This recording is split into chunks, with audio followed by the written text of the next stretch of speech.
Hi, hello. I have dinosaurs on my socks, but I'm not going to show you, because I don't want to end up on WikiFeet. Let's talk about some books I read.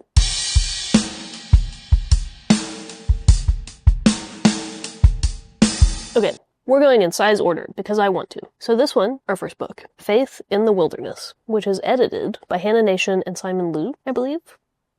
Thank you, Spot. This is just what I needed. Okay. This is a collection of sermons from a video conference that was hosted by a collection of Chinese churches that happened right before 2020. Don't forget to be fun and cool and funny. This is not a fun, this is about persecution in China.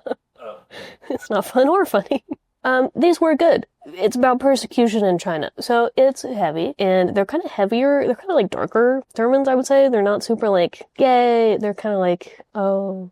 So, I don't know, I thought they were good. They definitely have a, like, Calvinist bent, which isn't necessarily my thing, but they were pretty solid. There was only, like, one. I was like, I don't really know how I feel about this. But they were good, and it's a nice little reminder that things could be worse. Was that sufficient? Do you feel like you know what the book is about now? Yeah. This was 4 out of 5 stars for me. It was good. It was nice. I'll probably reread it at a certain point. The other day when we got home from a trip, Spot licked the wheels of my suitcase. We were at an airport.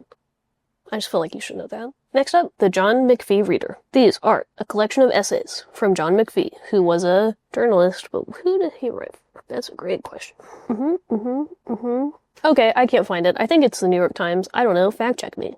He was a journalist. He was a very good journalist in like 60s, 70s, etc. So these are just little snippets, chapters from full-length books he published. There are 12 in here, I think. 12 or so. A lot of them are like either nature-themed or very like character sketches almost, which I think are his best ones. The best ones are like a guy who was the director of the Met, and that's a really interesting one, or another guy who was headmaster of like a prestigious private school. Those are like good. The character sketches are really interesting and I think really well done, and his writing's really good. Some of them, when they're super technical and detailed, like one's about, it's called the deltoid pumpkin seed, which is about like an experimental flying machine that they were testing in the 60s. It was it was a lot of angles, and it was just a lot. And then there was something else too that was kind of a drag. But there were only like 2 of those. The rest of them were really easy to read. I don't know, maybe don't like read this in one sitting.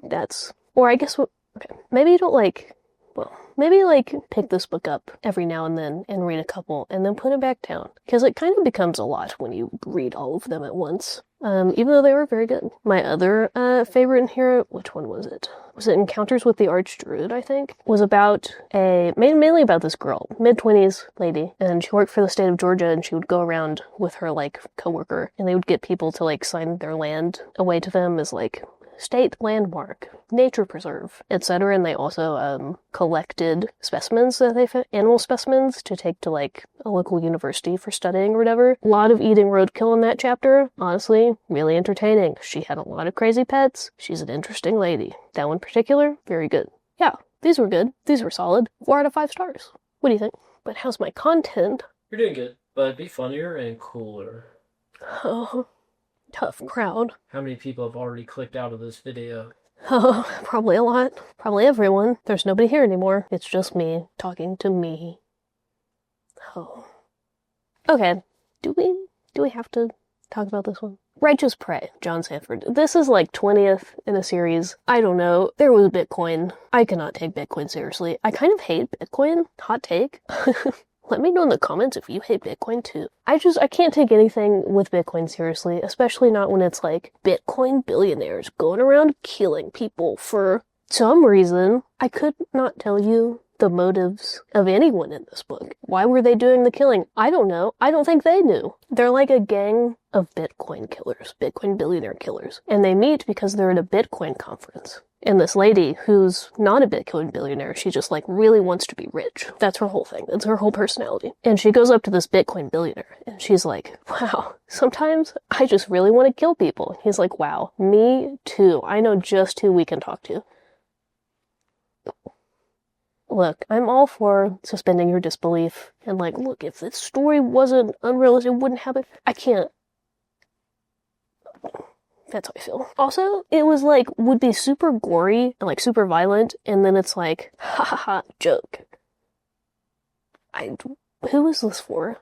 Who? Also, this book has like a 4 and up overall rating on Goodreads. Who are you people? I would like to find you and talk to you. Also, it's obvious that like there was some kind of political messaging going on, but I cannot tell you what it was. It was the most bizarre experience I've ever had. I would read a sentence, I would go, wow, he has an opinion about that topic. And I could not tell you what that opinion was. I don't know. It was like the most convoluted mix of opinion. Don't read it. Just don't. 2 stars for me. Save your brain energy. You know what? Do you know what's better than this? Alex Cross. Go read James Patterson, Alex Cross. Classic. Simple. To the point. Hopefully the author doesn't watch this video. I think he probably has a lot of money and won't care. Hey, look, more power to you if you have a job writing those books. Passionate Mothers, Powerful Sons, Charlotte Gray. Okay, the lives of Jenny Jerome Churchill and Sarah Delano Roosevelt. This is a double biography. It is exactly what it sounds like. And I think it's a very well done double biography. This is a 5-star book for me. I read it on a couple travel days, and I blew through it, which is great for a nonfiction, especially biography, because sometimes those things are heavy. Or just like super detailed and hard to get through, but this was good. Oh.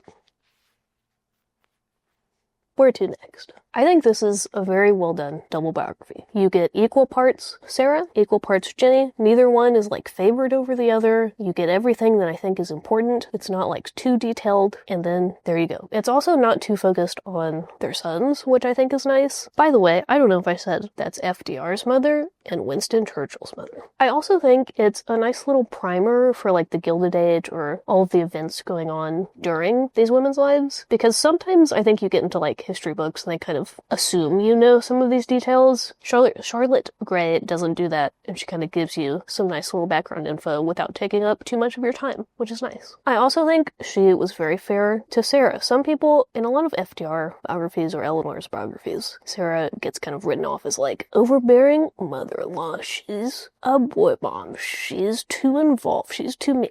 I think some of that is like posthumous based on a lot of Eleanor's writings, when really I don't think Sarah Delano was that bad. So I think this is very balanced, which is nice. It's good. It's really good. If there is one book in this video that you want to read, I think you should read this one. 5 stars. Okay, those were 4 books I've read recently. Were any of those interesting? Were they terrible? I don't know. You tell me in the comments down below. Don't forget to like and subscribe. Like and subscribe or else. So you better like and subscribe so you don't find out what it is. This week, I'm reading Sarah and Eleanor. This has been on my shelf, and I don't even know if I've read this before or not, but that previous book we talked about made me want to read this one. So far, really good. It's about the relationship between Sarah Delano Roosevelt and Eleanor Roosevelt. We'll talk about it later. This week, I'm listening to Phoebe Bridgers. I don't even have to explain that one. I'm not gonna tell you anything about that one. You're just gonna have to know. What am I watching?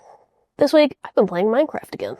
I'm in another Minecraft phase. I'm building. I'm supplying the farm. I'm growing wheat. I'm working hard. Good. Okay, now we have to do it quick. Tiny Zendaya. Tiny Zendaya is reading The Battle of the Labyrinth. Don't get lost in there, Tiny Zendaya.